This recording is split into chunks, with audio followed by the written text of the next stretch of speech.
This process is called gene annotation. The gene annotation involves predicting where the gene is located in the genome and predicting its gene functions. This figure showed when I mentioned the difference between eukaryotes and prokaryotes. One method for gene structure prediction is mapping the transcriptome or protein sequences into the genome. However, in the analysis of eukaryotic genomes, it is necessary to use the mapping tools considering splicing. In this study, for gene structure prediction, we combined the ab initio prediction with the transcriptome and the coding sequence of the current domestic cat reference genome and their annotation named FELCAT9. We remained the FELCAT9's gene annotations as much as possible, and we tried to discover novel genes using the transcriptome. As a transcriptome, we used IsoSeq. It is a transcriptome method by PacBio's long read to obtain the full length of transcripts, and the ab initio prediction using the tool named Breaker was used to reinforce the result.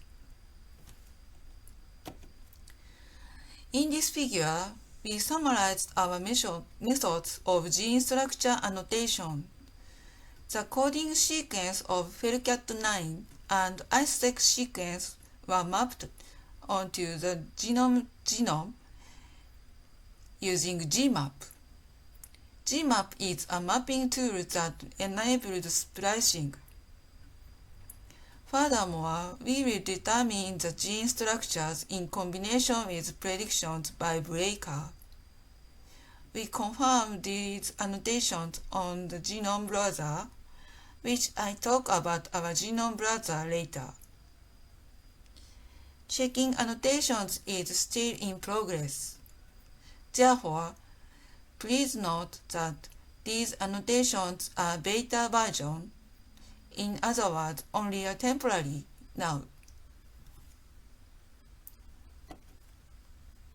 Next, we are also doing functional annotation. Result of the structural annotation, we harvested protein sequences.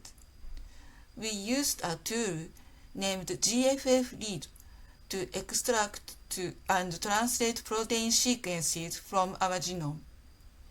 After that, we applied InterProScan to search for functional protein domains and KEGG automatic annotation server to search for annotations of KEGG functional orthologs and pathways, and NCBI's eukaryotic orthologs database with a tool named RPS-BLAST to identify orthologs.